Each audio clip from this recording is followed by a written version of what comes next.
Face it, you don't have a big enough shop. So maximizing the space within your shop or garage is a really big deal. I work out of 1/2 of a 2-car garage. So a lot of you are in the exact same position that I'm currently in, where my wife parks on that side of the garage, my tools park on this side of the garage, and my truck parks on the driveway. So if you have limited space in your workshop or garage, this is definitely something you need to take a look into because it combines a workbench with an assembly table, a miter saw station, and a table saw outfeed. So let me show you what I'm working with. So when I was building this, I had 2 goals in mind. The first was to have my miter saw part of this, and the second was to have an assembly table that was perfectly flat. And the only way that I could come up with to combine those two was to have a flip top. So the first thing that I want to show is actually how this folds open. This pulls off, it's just an insert, and this guy folds all the way up. So my miter saw is 3.5 inches tall, so I made the base of the flip top also 3.5 inches deep. So now the miter saw is flush with the workbench. So it means that if you're cutting long stock, you'll have 2 feet supported on either end of the miter saw. So I have a 4-foot level here, and it perfectly glides across, barely nicking it. I also made this opening big enough so that I have access to all of the different angles on my miter saw. So I'm not limited in capacity of which angles I can cut and whatnot. And that also goes for a compound cut as well. So it can both turn and tilt to every angle that it's capable of. So with the miter saw folded down and the insert in place, you have a 3-foot by 6-foot workbench. Now this is a game changer when you're building something super large. You don't have to build it on the floor unless it's really big. Most furniture, if you're into building furniture, if you're into DIY projects, this is going to be more than sufficient for almost any DIY project that you're going to do. Now a big pain point for me was cutting full 4 feet by 8 feet sheets of plywood, and I wanted to address that with this assembly table. So if you take a look at it, you'll see all of these grooves all throughout. I just cut my sheets of plywood right on top. I set the depth, so it's only ever taking out about a 64th, maybe a 32nd of an inch. I have 2 sheets on top of this that make up the bench top. There's a 1/2 inch layer of OSB, and then there's a 1/2 inch layer of MDF. And I'm actually going to be changing out the MDF to show you how easy it is. A big plus of having a sacrificial bench top is that I also don't care about it.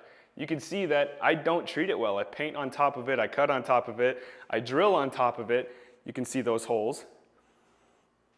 And once a year, I just take it off and put a new sheet of MDF down.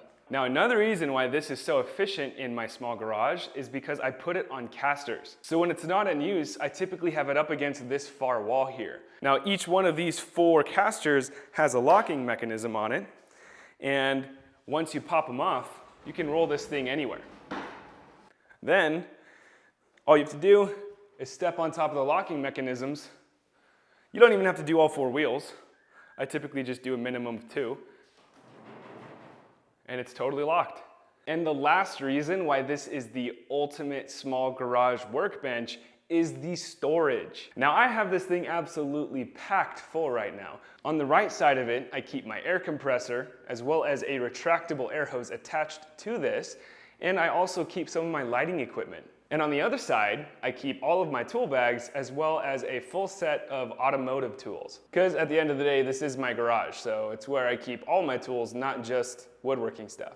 This is just another reason why this table is perfect for a small garage. It can store so much while still maintaining all of this functionality. So now that I've given you guys a tour on this, I'm going to show you guys how to replace the top with a new sheet of MDF and how easy this process is.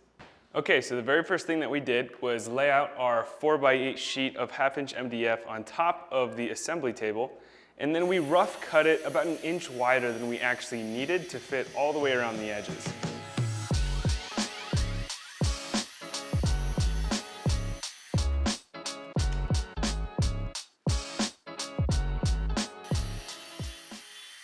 Now there are tabs in the opening that the insert sits on top of, and those were a little bit lower, so the previous insert I had to have some spacers. I'm gonna get rid of that so it's just totally even on the top, so I'm gonna pull out those inserts and I just use a pry bar to rip them off, and then I use a hammer to hammer in all of those finished nails so that they're out of the way. So then I could pry off the top, and this is only held down with finish nails. So these are 16 gauge finish nails. It's very easy to just pry this off and throw it away. It's important that there are no nails sticking above the surface. So make sure that you find any stragglers and hammer them down below the surface. With the MDF on top of the table, I then traced all the way around underneath to get the exact profile of the table, so that'll tell me where I need to cut. So after tracing the opening on the inside, I flip it over and I can now cut that opening out using my circular saw and the Kreg Accu-Cut jig. So I cut both sides straight, and then I do a plunge cut, being sure to stop exactly where the line is, because a circular saw blade won't cut all the way through like a jigsaw blade would. So after finishing those cuts, I flip it over and finish it off with a pull saw. Next, I need to add the supports for the insert. And I do this by adding some super glue onto these plywood strips, and then I'm gonna set them in place and actually glue them to where they're touching the top of the MDF. Then I'm going to come back with the finish nailer and throw in 5 or 6 finish nails to really strengthen this up.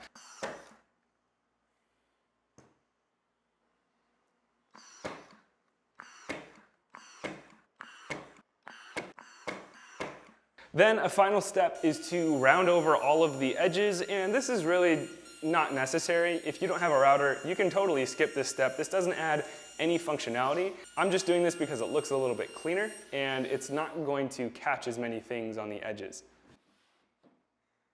So that's the whole process of replacing the top. It's really simple and easy. It only took me an hour or two, and that's with me filming.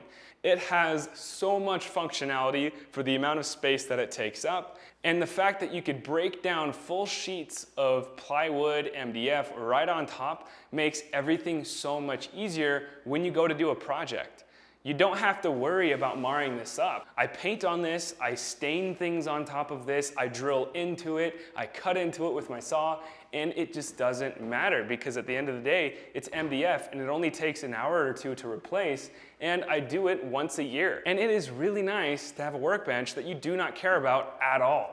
If it gets dinged up, scratched, painted, doesn't matter. If you have any questions about the build process or about this assembly table in particular, go ahead and leave a comment so that I can answer those questions. And I know I'm gonna get comments about the finish nails being in the MDF, but using that nail set, we set the nails 1/4 of an inch down into the MDF. And when I'm using the circular saw to break down sheet goods, I'm only ever cutting maybe a 1/64th, occasionally a 32nd of an inch below the surface. So I'm never gonna get close to touching any of those finish nails. If you're interested in any of the tools that I was using throughout this process, I'll have links in the description and you can check those out on Amazon. I do a lot of home renovation, DIY, and beginner woodworking videos, so if any of that interests you, go ahead and hit subscribe to my channel and hit the bell notification so that when I do release a video, it notifies you so you can watch it. So that's it for this one. I'm Clayton, the Weekend Builder, and I'll catch you in the next one.